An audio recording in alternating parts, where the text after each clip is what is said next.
Namaskar, my name is Mahesh and today we are going to discuss a very important chapter or topic.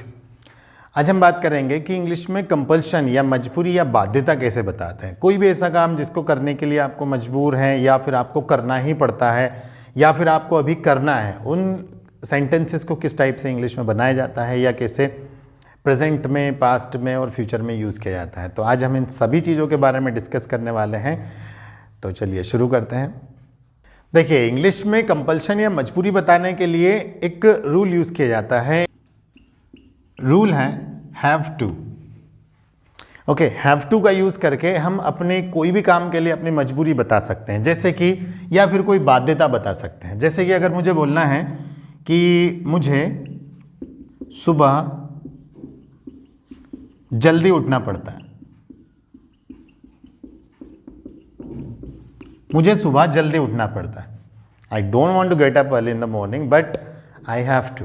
इसमें हम use करेंगे have to का। जैसे मुझे I have to get up early in the morning, मुझे सुबह जल्दी उठना पड़ता है।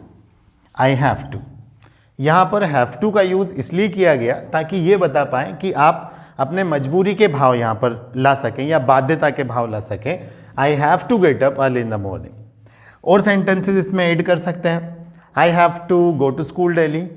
Okay, I don't want to go to school but I have to, because ये मेरी कंपल्शन है, ये कंपल्सरी है that I have to go to school daily. I have to complete my work on time. I have to do anything. अगर आपको कोई भी compulsion बतानी है, हैव टू का यूज़ करो। अब यहाँ पर हैव टू के साथ एक और चीज़ ऐड की जाती है। हैव टू के साथ में एक और हैज़ टू।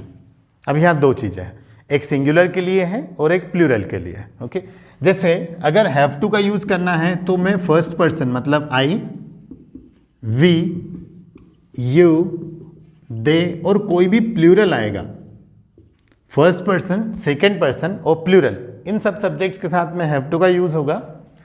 और अगर हैव टू का यूज़ होगा और यदि हैज़ टू यूज़ करना है तो होगा ही, शी, इट और नेम या फिर कोई सिंगुलर, मतलब थर्ड पर्सन सिंगुलर के साथ यूज़ होगा हैज़ टू।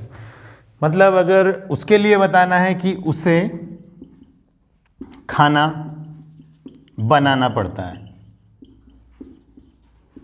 उसे खाना बनाना पड़ता है, तो ही हैज़ टू कुक।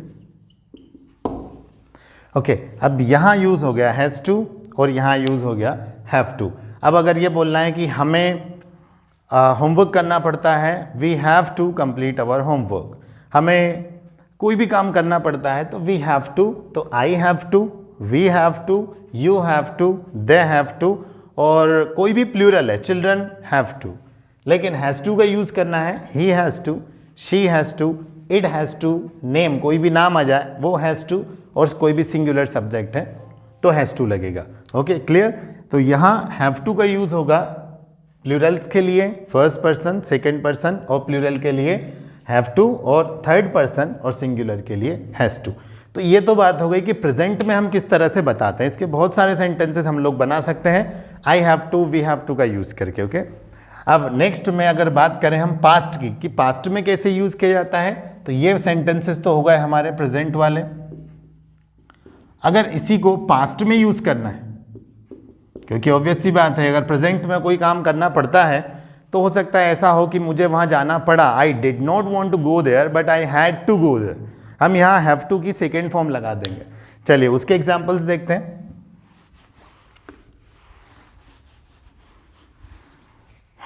इसी का पास्ट हैड टू, सिर्फ हैड टू का यूज़ होगा। जितने भी सेंटेंसेस हैं आपको पास्ट में कोई भी काम करना पड़ा, अब इनकी अगर हिंदी में निकालें हम, वैसे हिंदी की ज़रूरत नहीं पड़ती है, जस्ट इंग्लिश टू इंग्लिश लीजिए चीज़ों को, क्योंकि हम क्या करते हैं कि जब हमें हिंदी पता चलती है तो we start translating the sentences and we start looking at the last of any sentence की लास्ट में क्या आ रहा है। शुरू से हमने यही किया है कि हम अगर टेंसेस सीख रहे हैं तो रहा है आ रहा है तो हम ING लगाना है, ता है आ रहा है तो this is not the way that we have to learn English. Okay, इसको ये समझो कि जब भी आपको ऐसा लगे कि the work is very compulsory, it's unavoidable और इट्स इनएविटेबल, तो उस कंडीशन में हम यूज़ करेंगे हैव टू या हैज़ टू।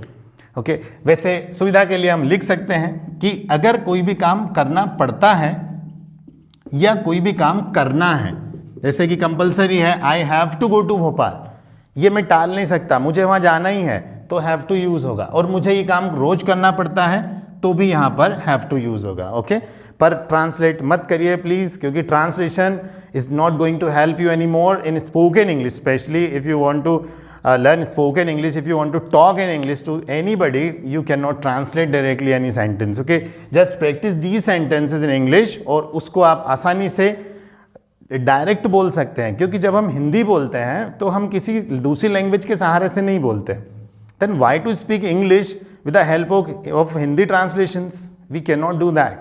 Just simple सीखिए, I have to, he has to, बहुत सारे प्रैक्टिस कर लीजिए ताकि आप आसानी से इनको बोल पाए। ओके, चलिए पास्ट में आते हैं।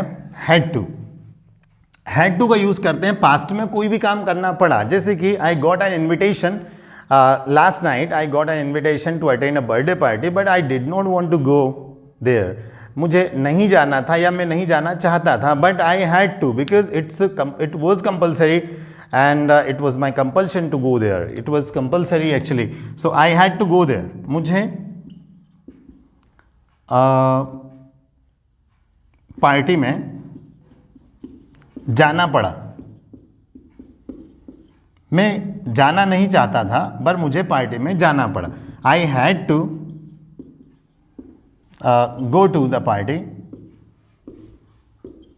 या फिर मुझे खाना बनाना पड़ा, आई हैड टू कुक, मुझे पकाना पड़ा। यहाँ पर हैड टू सभी के साथ, कोई भी सब्जेक्ट हो आपको हैड टू लगाना है। जैसे कि उसे कल भोपाल जाना पड़ा, it was urgent, it was compulsory for him to go to Bhopal, so he had to go to Bhopal, उसे भोपाल जाना पड़ा। कोई भी काम आपको करना पड़ा या फिर करना पड़ता था इन द पास्ट, तो जब पास्ट में काम करना पड़ता था तो हैड टू यूज होगा। Clear? Have to has to हो गया एंड हैड टू हो गया। Don't get confused by these two helping verbs, because एक है सिंगुलर के लिए, एक है प्लूरल के लिए। इनकी बहुत सारी प्रैक्टिस कीजिएगा। एंड हैड टू पास्ट के लिए। क्लियर? तो इस टाइप के सेंटेंसेस हम बना सकते हैं। He had to come, he had to go, he had to cook, he had to make tea, I had to go there, I had to complete my homework, I had to teach him. Okay, कुछ भी। And इसका past future भी बनेगा। Present हो गया, past हो गया, अब फ्यूचर की बात करते हैं। फ्यूचर में, क्योंकि फ्यूचर में हम विल या शैल का यूज करते हैं, तो इसी के साथ में हमने जोड़ दिया विल हैव टू या शैल हैव टू।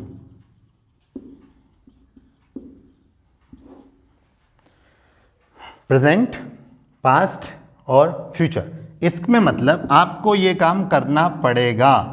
जैसे कि आज मुझे भोपाल जाना ही होगा, पड़ेगा या फिर ऐसा करना ही होगा, ये आपकी बाध्यता है, ये आपको कंपलसरी है, ये काम आपको करना होगा। जैसे कि मुझे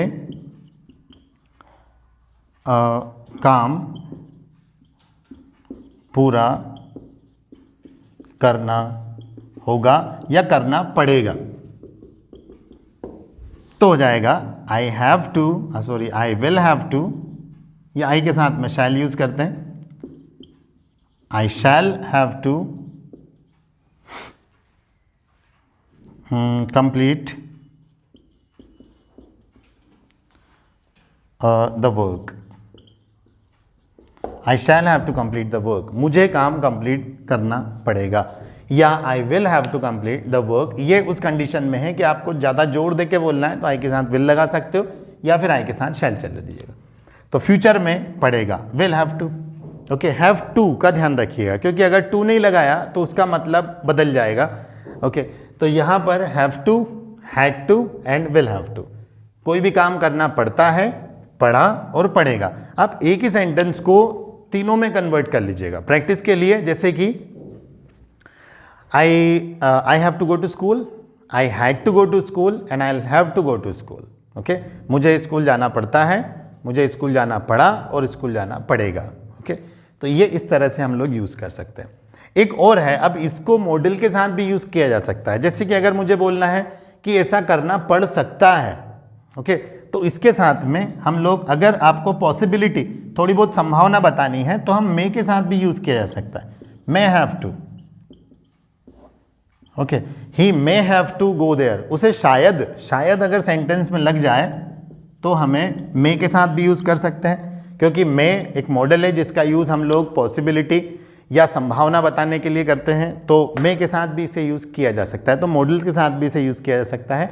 इसकी बात हम नेक्स्ट चैप्टर में करेंगे, नेक्स्ट वीडियो में करेंगे।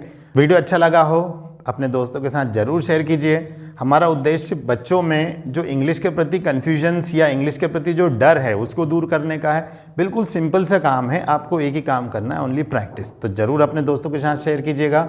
कुछ कारणों से हम वीडियो कंटिन्यू नहीं कर पाए, अब ये वीडियो सीरीज़ कंटिन्यू रहेगी। इसके साथ ही यदि आपको कोई टॉपिक स्पेशली पढ़ना हो तो कमेंट सेक्शन में ज़रूर पोस्ट कीजिएगा। कोई ग्रामर टॉपिक हो, कोई स्पोकन का टॉपिक हो, अगर आपको पढ़ना है तो ज़रूर आप कमेंट सेक्शन में पोस्ट कीजिए। साथ ही कमेंट में हमें प्लीज़ बताइएगा कि वीडियो आपको कैसा लगा। Thank you.